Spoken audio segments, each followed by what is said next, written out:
that money has remained in the constituency roads committees. We have had a chat with the Council of Governors. They also seem to align that it will be impossible to do otherwise, especially in this House, and members are aware of what that means. Honorable Speaker, therefore, I would just call upon members to look at the report. There is a clear information there. If you want to know how much money your county is getting from whichever source, it is in there, and it is important for us to peruse even as we give our contributions. Otherwise, I want to thank all the members of this House and also the members of the Budget and Appropriations Committee. We've been meeting over this, deliberated to reach where we are today. And Honorable Speaker, I wish to move and request the Chairman of the ICT and Innovation, the Honorable KJ Carey, member for Dagoretti South, to second this motion. The Honorable John Carey. Mr. Speaker, I thank you. And allow me to also thank and really congratulate the Chair of the Budget and Appropriations Committee, and also thank and congratulate the committee that he chairs. Mr. Speaker, the prevailing situation in the country has made this committee work very hard.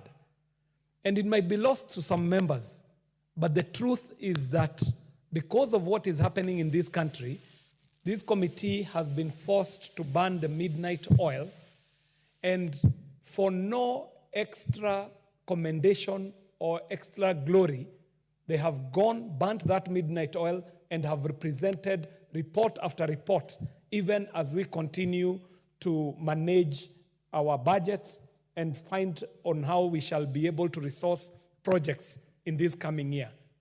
Mr. Speaker, it's not lost to any of us how we got here.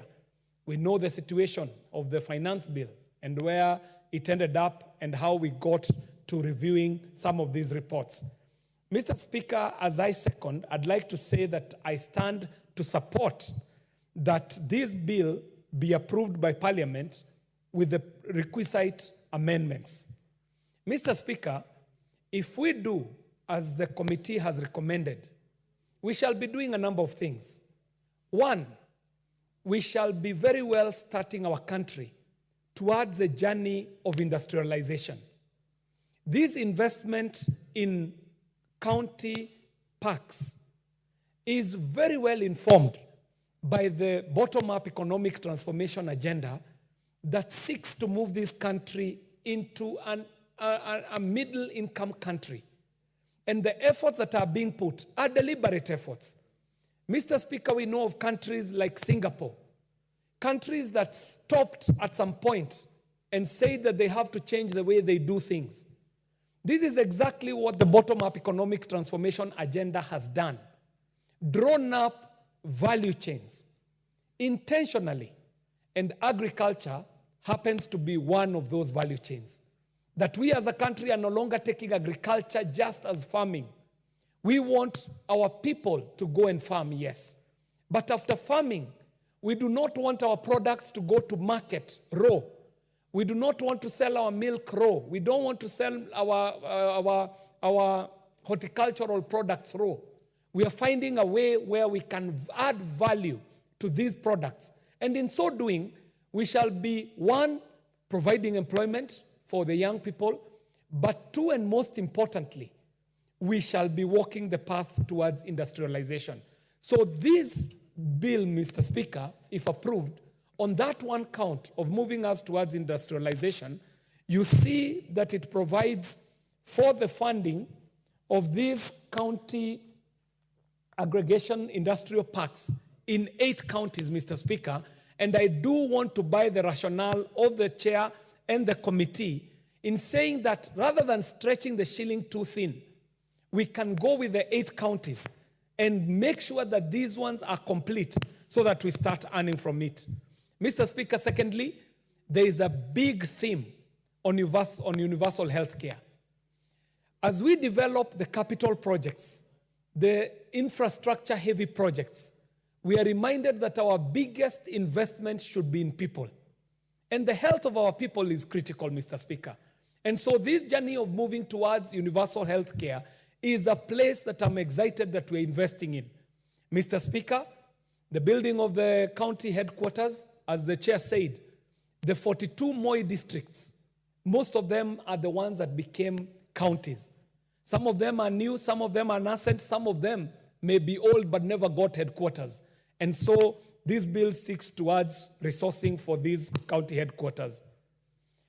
The final point I would like to make, Mr. Speaker, is that even as we take money to the counties, the monies that we take to the counties, 380 billion Kenya shillings of it in equitable share.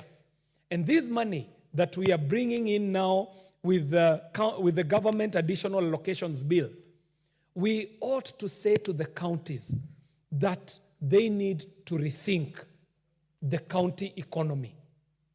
And one easy way of rethinking county economies is appreciating that a county is such a small entity in economic terms. So much so that a county standing on its own might not be a going concern. There might be a need for our counties to start moving towards economic blocks, county economic or regional economic blocks. I do remember in 2013, the governor of Nyeri, Governor Gakuru, had mooted some amazing ideas on how to bring about county economic blocks. And this is critical, Mr. Speaker, because that one governor, and God rest his soul in peace, is one of the people who are behind Vision 2030. And when he was elected governor, he realized that his government in Nyeri is such a small economic entity that it might not be able to do what he intends to do in his vision. And he was calling upon the 11 counties in the Mount Kenya region to form an economic bloc that would be a viable entity, an entity that would even be able to sit across the table with even some of our development partners. But today, even a county like Nairobi, big as we imagine it is not a viable economic entity that would sit across the table with our bilateral partners on a bilateral conversation, because what we see to be county revenue here is negligible compared to the whole scheme of things. So, Mr. Speaker, the point I would like to make is that even as we resource these counties from the national, from our monies, Mr. Speaker, we should be calling upon counties to reimagine how they approach the county economics, and economic blocks would be one of those things. So, Mr. Speaker, as has been moved by the chair, it is now incumbent upon counties to take up this so that they can spur development in their counties, and they need to also check what is provided for in the bottom-up economic transformation agenda so that what they are doing is in line with what the national government is doing, and so that there is no competition in carrying up some of these projects, and also that there is no duplication of roles. Mr. Speaker, this bill does provide for the conditional allocations as financed from the national government in the first schedule. In the second schedule, it does provide for what is coming from the roads maintenance fuel levy. And in the third schedule, there is that which is coming for court fines. And finally, the royalties that are coming from mining and other natural resources is what is carried in this bill. Mr. Speaker, that said, I would like to second. Thank you very much.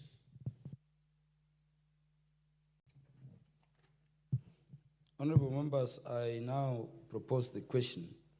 The County Government's Additional Allocations Bill, Senate Bill number 19 of 2024, be now read a second time.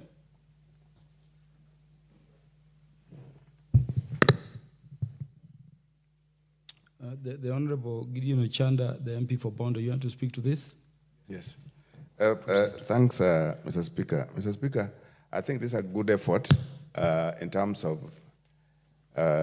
showing Kenyans that really counties get much more money, regardless of whether their functions are done by themselves or are funded by themselves or are funded from different sources.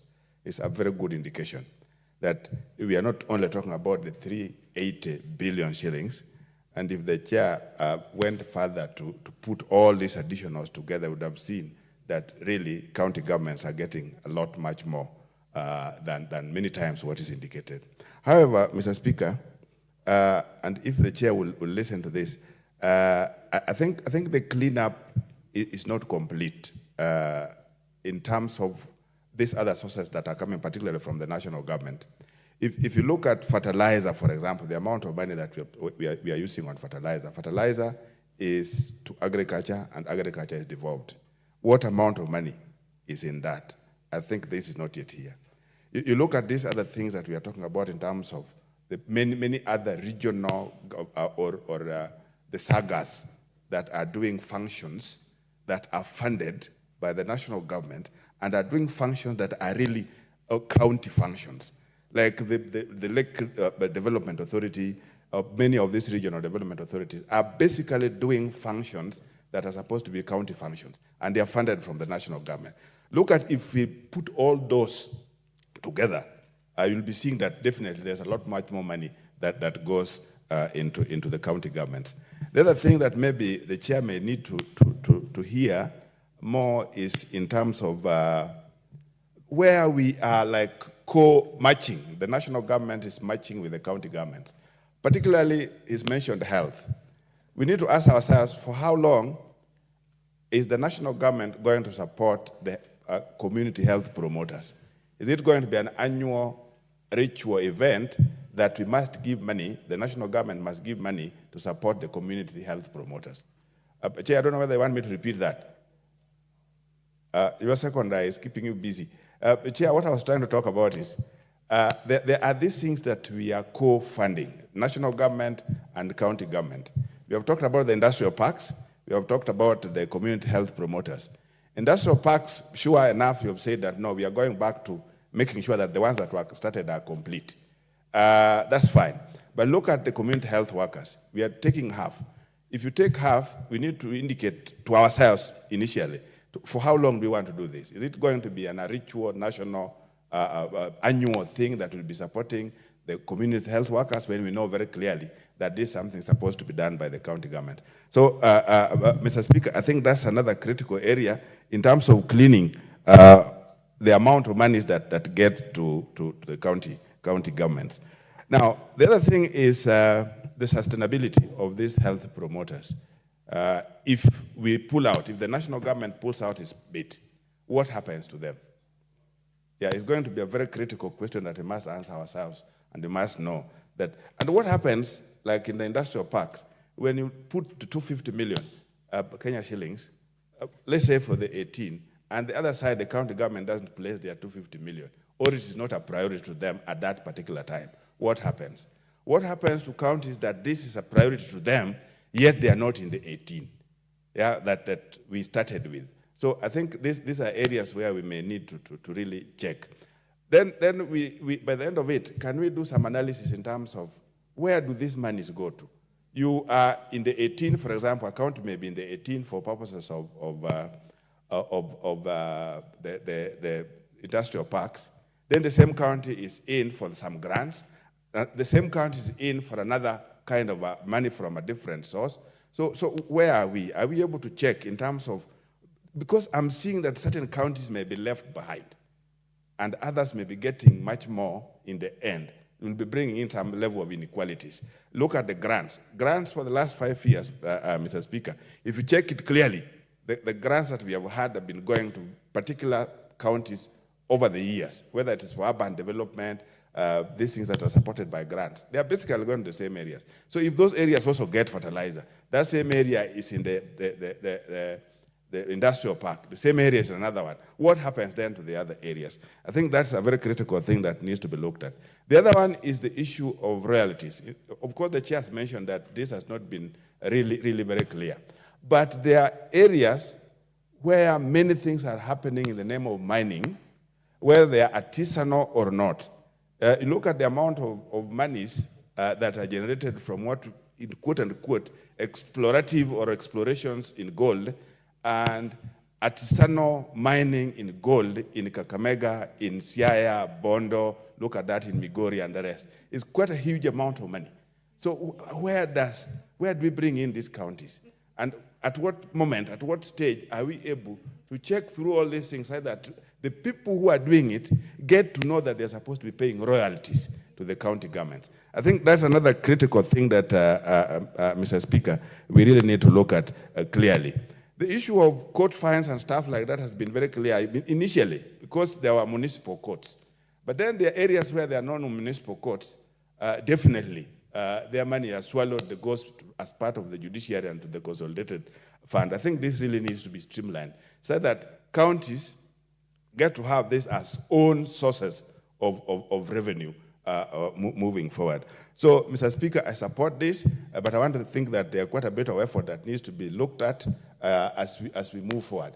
The other proposal maybe is, instead of talking about this as an additional or an additional bill, can we have these things as a tandem of the artificial revenue placement, where we are placing the 380, which is clear-cut, then below it, say that one doesn't struggle from one bill to the other to look for in terms of how much, again, is added.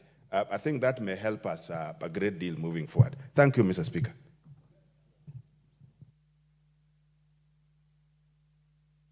The Honorable Joseph Oyula, MP for Butula. I'm intentionally choosing people to speak to this one. Thank you, Mr. Speaker, for this opportunity to also add my voice to this bill. Mr. Speaker, I want to start by congratulating the budget chair and his team for carefully bringing up some of these bills to the House. It is important that these are carefully looked at and approved by this House. Mr. Speaker, once a project is started, it must be properly financed and completed. So the financing of the county parks is important. Those who started in the last financial year and have not completed, it's important that their monies are released so that they complete the exercise, so that the wananchi around those parks can gain, particularly where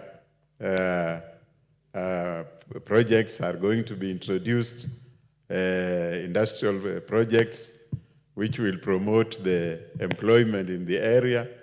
It's important because we in Busia, we have one park, so everybody has been asking, when are we starting to gain from this park? So that is a very good move for the Budget Committee to ensure that all these parks are funded to their finality. Mr. Speaker, as to the health side, the health workers, they have been suffering for a very long time. And this move, Mr. Speaker, is really going to motivate them. They have a lot of work. They move from household to household. But my fear, Mr. Speaker, is one. The chair indicated that they are going to be paid 5,000 shillings each. The county government contributing 2,500 and the national government 2,500. Mr. Speaker, to me, I think that the government is committing an offense because the minimum wage is not 5,000. So you can't pay others the minimum wage and you bring those who are doing a very important job at only 5,000 shillings. I would ask the budget chair and his team to look at that area in the future. Let us start, yes, but it should not be 5,000. because the movement that these men and women cover from one village to another is long, and they spend a lot of their time with the families that need their help. So, Mr. Speaker, I think this bill is quite in order. The grants that or the loans that we receive from the donors, those are public funds, and they must be properly accounted for and utilized for the purpose for which the money has been borrowed. Let us not redirect the money to other users. Let the money go to the place where it was intended. And particularly the county governments must make sure that they use these funds carefully, because these are funds going to them for the development purposes. As they use the initial allocation of 380 billion for other users, this is specific to projects. So a system should be established where the monies given to the county governments from the donors goes strictly for the purposes, so that we don't lose the grants or loans in the future for poor management of funds. Mr. Speaker, with those few remarks, I support this bill and ask the House to approve the bill as soon as possible. Thank you. The Member of Parliament for Baringo County, the Honorable Florence Yematia.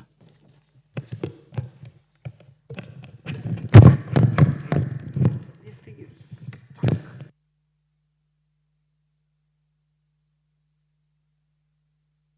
Sorry. Thank you so much, Mr. Speaker. I'm sorry for the microphone. I think it was just bent down here. First of all, I want to declare that I'm a member of this committee, and this is a bill that I think, as a country today, we are living in a very precedented times, and this bill is coming at a time when we want to look at every coin and see the value of it. Even as we discuss this allocation, Mr. Speaker, I also want to speak to the issues that is stipulated in this bill. And I want to talk about the community health promoters. This is one of the noble ideas that this government of Kenya Kwanza is implementing. And if you look at it, Mr. Speaker, it is through these community health promoters that the community is going to be taken care of specifically on matters health. Initially, people would feel sick first, very sick, and to the extent that when they arrive at the hospital, they just get admitted because their health was not, there was no diagnosis or there were any interaction of any community health worker before they arrive at the hospital. But then these community health workers plays a very crucial role, and I want to say that it is one of the very noble agendas that this government has put before Kenyans. And as we do this through all the 47 counties, you can see the allocation of the money that is there. The stipend of 5,000 is very minimal. That I also want to agree with the member on the floor that who speak before me that this money should be considered in the future. And I want to believe it is just as a beginning, because if you look at the numbers of these community health promoters in every county, it varies. It's because of the population in number, as much as the ratio is between the population of the county vis-a-vis the number of the promoters, the health promoters, which is a very good idea. But again, money is very scarce. Also considering the challenges that we've gone through, I also realized, Mr. Speaker, there's 18 counties that has been earmarked for the starting of the industrial parks, which is an idea that Kenya has been, if you ask me, it is actually it has been taken by time. Because at 70 million people, we want to ask ourselves every day, what do people or Kenyans do? Because after churning most of our graduates from school and all the skills, these are the areas that we should be exposing them, specifically on skill-based students or our young people who have just finished schools or people who have interacted with TVETs, so that this industrial parks is going to give us the opportunity to employ most of our youth and most of the skilled members of the society. For instance, if you ask me, in this paper we don't have Baringo, which I come from, but in Baringo we had earmarked areas to do with livestock production, specifically on hide and skin, meat production, creating an abattoirs. We also have areas of horticulture. But until and when this idea is generated right from the bottom, the people should own the process so that we are able to implement these industrial parks. Otherwise, this, if we don't take care of it, Mr. Speaker, might end up being one of the biggest challenges in terms of white elephants.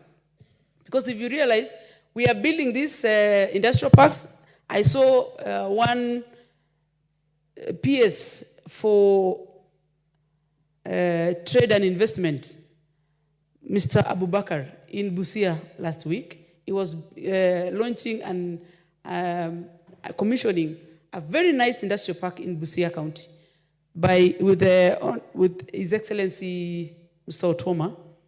And if you look at it, I want to believe these parks have been, the people of the Busia have been given opportunity to interact with the aggregation of this park. Otherwise, if we will continue just launching and identifying these parks, and we don't take in and understand that this should be a project that is supposed to be culminating right from the grassroots, then we might end up not achieving what we are intending to do. Another thing, Mr. Speaker, on both areas, we want to look at how or whether the county government are able to deliver this, or is it going to be domiciled fully on the national level, so that we don't, because we want the monies that is allocated to these projects to have value. For the first time, we want to have functional factories in Kenya. We want to have projects that is completed, so that when so that we don't just start these projects and these industrial parks and just leave them hanging all over the place, while Kenyans have already lost money. On also issues of the community health workers, promoters, the county government, sometimes, I think, Mr. Speaker, if you ask me, we did a very big mistake when we created devolved governments through the Constitution of 2010, and more so allowing governors to be elected. There should be a provision that we should have allowed governors in this country not to be an elective seat, and probably given it as a appointment, so that we have governors who have experience to lead these counties. If you look at it today, we have a lot of challenges because the governors that have been elected, most of them, specifically first and second county governments, and even now, most of them have no capacity to manage resources of the counties.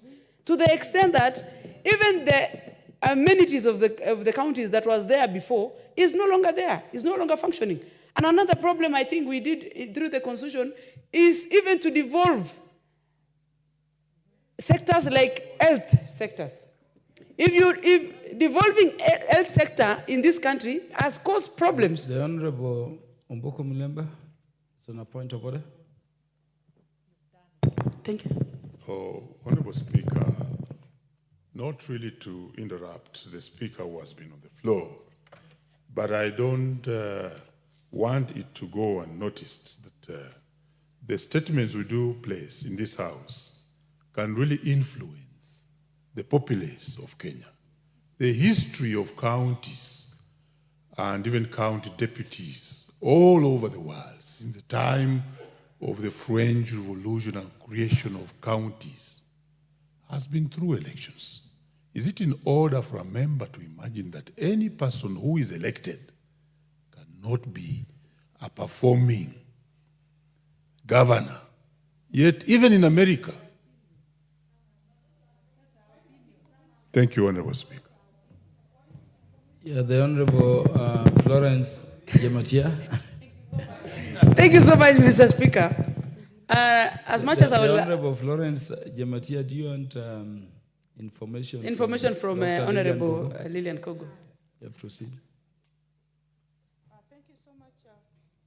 Thank you, Honorable Speaker, for allowing me and the Honorable Jematian to give extra information. And I want to appreciate your brilliance. And the extra information I want to give you is that what you are saying is the truth and nothing but the truth. Honorable Florence Jematia, your truthfulness has been appreciated and given back to you as information. Proceed. Thank you so much. And probably I will ask for at least 2 minutes, Mr. Speaker. Why I am saying that is because we have interacted with most of the problems in the counties. And if you look at it keenly, it is not about that Kenyans are not able to, not lack resources, but it's through the mismanagement of the resources.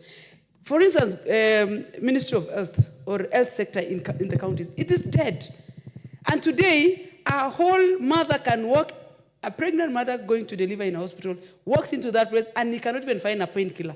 If it is, unless we empower community health workers or promoters so that they are able to even take care of most of the populace. In this scenario, Mr. Speaker, we will have a real conversation as a country through the county management, because even if you have the best leader in the national level and you have the mismanagement going on in the counties, Mr. Speaker, there's nothing this country is going to achieve in the future. And most likely we might lose this country in terms of poverty levels, in terms of disparity in the society, because the poverty levels in this country is because, in the country today, is because as much as we are channeling a lot of money to the counties, unless you have a good manager to manage those resources. Look at the money that we are giving to the counties today. And every time you look at it, even the Senate have a role to give us as they oversight the counties, to give us reasons why the counties are always deteriorating. We have overstretching and a lot of pending bills that is accrued in the counties. Sometimes you don't know who is going to pay this money. And we cannot just bury our heads as members of parliament. This is a house that is a representation, and it is our duty to convert.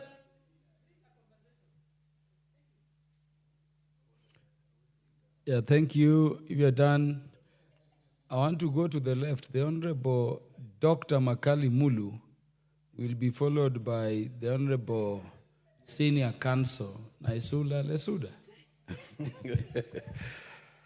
Thank you, Honorable Speaker. Honorable Speaker, I want to thank you for giving this opportunity also to make my contribution to this important Senate bill. Honorable Speaker, this bill is focusing on additional allocations to the county governments.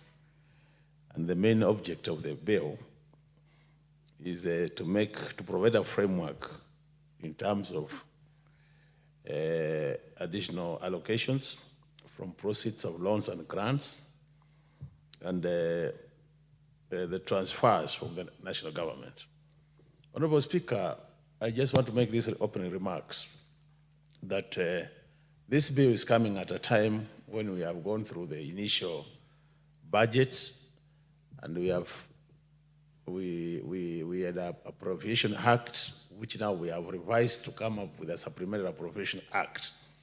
And we are all aware that as a result of that revision, the initial allocation to counties was equitable share, 400.01 billion.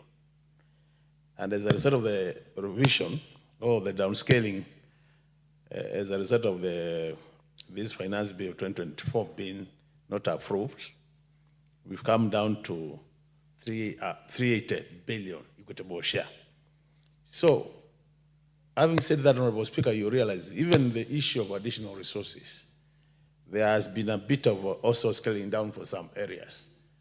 And since we have approved the Supplementary Appropriation Act 2024, Honorable Speaker, automatically you realize some of the proposals in this bill will have also to be amended downwards. What am I saying? I'm saying the bill as it is what we are debating, but Honorable Speaker will have no choice but to also amend some of the sections and more so the schedules so that we get the figures aligned to the already approved Supplementary Appropriation Act 2024.